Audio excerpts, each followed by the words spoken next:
సార్లు వచ్చిన ప్రతిసారి కూడా ఇబ్బందికర పరిస్థితే. ఇక కూటమి ప్రభుత్వం మేనిఫెస్టోపై ప్రజల్లోకి వెళ్లాలంటూ కూడా జగన్మోహన్ రెడ్డి మొన్న పిలుపునిచ్చారు. పూర్తిగా వైసీపీ యువనేతలందరూ కూడా ప్రజల్లోకి వెళ్ళాలి, ప్రజలకి సమస్యలు వివరించాలి. అంటే ఈ మేనిఫెస్టోలో ఏవి కూడా అమలు కావట్లేదు, ఇవన్నీ కూడా అంటే ఇప్పుడు చూస్తూ ఉన్నాం. సూపర్ 6లో అన్నీ హామీ అయ్యాయి. ఇప్పుడు ఆగస్టు 15కు ఫ్రీ బస్సు కూడా హామీ కాబోతోంది. సో ఇవన్నీ కూడా ఏమీ కావట్లేదు అన్నట్టుగా చెప్పాలి, పూర్తిగా ప్రజల్లోకి వెళ్ళాలి అంటూ కూడా మళ్ళీ శ్రేణులకు పిలుపునిస్తూ ఉన్నారు. వాళ్ళంతా కూడా తలలు పట్టుకుంటా ఉన్నారు. మరి ఈయన పిలిపిస్తున్నారు కానీ ఈయన మాత్రం ఎక్కడికి రావట్లేదు. గతంలో కూడా మనం చూసాం, ఒక సైనికుడు చనిపోయినటువంటి సందర్భంలో కూడా పూర్తిగా క్యాండిల్ ర్యాలీ, ఏదైతే అక్కడ పెల్హామా దాడులకు సంబంధించి నిరసనగా క్యాండిల్ ర్యాలీ కూడా దానికి సంబంధించి కూడా పెట్టినటువంటి పరిస్థితి. అప్పుడు అందరూ పాల్గొన్నారు, జగన్మోహన్ రెడ్డి పిలిపించారు కానీ ఆయన మాత్రం బయటకు రాలేదు. ఇట్లా పిలిపిస్తున్నారు కానీ రావట్లేదు అనేది విమర్శ ఇంకోవైపు. ఇప్పుడు ఈ విధంగానే ప్రజల్లోకి వెళ్ళమని చెప్తా ఉన్నారు. మరి గతంలో అధికారంలో ఉన్నప్పుడు ప్రజల్లోకి వెళ్తేనే ఊరు పొలిమేరల వరకు కూడా తరిమి కొట్టినటువంటి పరిస్థితి కనిపించింది. ఇప్పుడు మరి ప్రతిపక్ష పార్టీ కూడా కాదు మనది. మరి ఇప్పుడు కూటమి ప్రభుత్వం గురించి మనం మాట్లాడితే మన పరిస్థితి ఏంటి అనేది కూడా వైసీపీ శ్రేణులు, ముఖ్య నేతలు, మాజీ మంత్రులు భయపడుతున్నటువంటి పరిస్థితులు.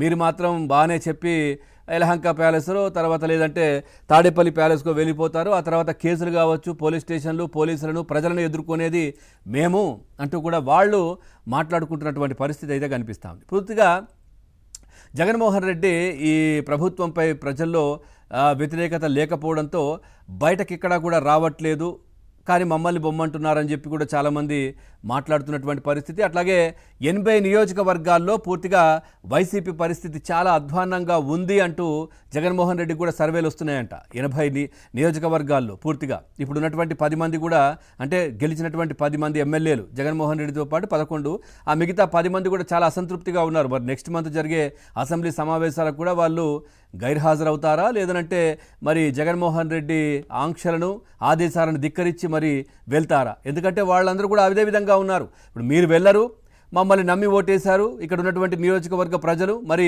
తర్వాత మాకు ఎన్నికలు ఉండాలి అంటే, తర్వాత మేము గెలవాలంటే మరి వాళ్ళకి ఇచ్చిన హామీలు కావచ్చు, లేదంటే వాళ్ళ కోసం అసెంబ్లీకి వెళ్ళి ఫైట్ చేయాలి కదా. మీరు వెళ్ళరు, మమ్మల్ని వెళ్ళనివ్వట్లేదు అంటూ కూడా ఆ 10 మంది కూడా ఆగ్రహంగా ఉన్నట్టుగా తెలుస్తోంది. పూర్తిగా ఇలాంటి సమయంలో జగన్మోహన్ రెడ్డి బయటకు వచ్చినా కానీ ఉపయోగం లేదు అంటూ కూడా వైసీపీ నేతలు చెప్తా ఉన్నారు. ఇప్పుడు మమ్మల్ని వెళ్ళమంటున్నారు, ఆయన మాత్రం రావట్లేదు, ఒకవేళ ఆయన వచ్చినా కానీ ఉపయోగం లేదు అంటూ కూడా వాళ్ళు మాట్లాడుకుంటున్న పరిస్థితి. ఓవరాల్గా ఈ అంశానికి సంబంధించి మనం చర్చలోకి వెళ్దాం. చర్చలో పాల్గొంటున్నారు సివిల్ సప్లై కార్పొరేషన్ మెంబర్ మోకా ఆనంద్ సాగర్ గారు, టీడీపీ పార్టీ నుంచి లైవ్లో ఉన్నారు. నమస్కారం అండి సాగర్ గారు. అట్లాగే సీనియర్ జర్నలిస్ట్, రాజకీయ విశ్లేషకులు కోటేశ్వరరావు గారు లైవ్లో ఉన్నారు. నమస్కారం అండి. అట్లాగే జనసేన పార్టీ వీర మహిళ సుజాత గారు కూడా లైవ్లో ఉన్నారు. అందరికీ నమస్కారం అండి. ముందుగా కోటేశ్వరరావు గారు, సార్ ఏంటి అంటే పూర్తిగా మనం చూస్తూ ఉన్నాం, జగన్మోహన్ రెడ్డి ప్రెస్ మీట్లకు పరిమితం ఒకవైపు, లేదు అని అంటే బయటకు వచ్చి హడావిడి చేయడం ఇది. కానీ మరి ఇప్పుడే 1 ఇయరే అవుతోంది కూటమి ప్రభుత్వం వచ్చి, ఇప్పుడు మీరు ప్రజల్లోకి వెళ్ళండి అంటూ కూడా జగన్మోహన్ రెడ్డి వాళ్ళ శ్రేణులకు చెప్తున్నటువంటి పరిస్థితి ఏంటి? ఇట్లాంటి స్టెప్ కరెక్టేనా? ఇప్పుడు ఆయన అనుసరిస్తున్నటువంటి విధానాలు ఏవైతే ఉన్నాయో, బయటకు రావడం, హడావిడి చేయడం, ప్రజల్లోకి వెళ్ళండి అని చెప్పడం, ఇది కరెక్టేనా? ఏమనిపిస్తుంది మీకు? ఇప్పుడు ఏ ప్రభుత్వం అయినా అధికారానికి వచ్చిన తర్వాత ఓడిపోయిన పార్టీ కావచ్చు, లేకపోతే ఇతర పార్టీలు కావచ్చు, ఒక మినిమం గడువు ఇవ్వడం అనేటువంటిది సాధారణంగా జరిగేటువంటి వ్యవహారం. ఆ విధంగా చూసుకున్నప్పుడు తెలుగుదేశం పార్టీ లేదా 3 పార్టీల కూటమి ప్రభుత్వం వచ్చి ఏడాది గడిచింది, 2వ ఏడాదిలో ప్రవేశించింది. అందువల్ల ఈ ఏడాదిలోనే, అంటే అన్నప్రాసన రోజే ఆవకాయలాగా కనుక చేసేట్లయితే తిన్నటువంటి బిడ్డడు ఇబ్బంది పడతాడు. అదేవిధంగా వెంటనే ఇంకా అంతా ఈ ప్రభుత్వం విఫలమైంది, ఈ ప్రభుత్వము ప్రజా వ్యతిరేకము, అది ఇది అని ఆ విధమైనటువంటి ఎదురు దాడులకు, ప్రచార దాడులకు దిగితే జనం కూడా వెంటనే జీర్ణించుకోలేరు. అందుకని కొంతకాలం గడిచిన తర్వాత పరిస్థితి భిన్నంగా ఉంటుంది. ఇప్పుడు జగన్మోహన్ రెడ్డి గారు దాన్ని టెస్టింగ్ టైం అంటారు.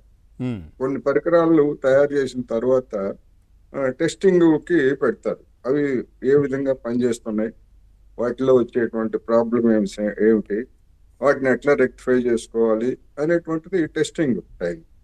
ఇప్పుడు జగన్మోహన్ రెడ్డి గారు నా అభిప్రాయం ప్రకారం ఆ విధమైనటువంటి టెస్టింగ్ పీరియడ్ లో ఉన్నాడు. అంటే ఏంటి సార్ టెస్టింగ్ అంటే ఎట్లాంటి టెస్టింగ్ ఏంటి, ఏం చేస్తున్నారు ఆయన? ప్రభుత్వం మీద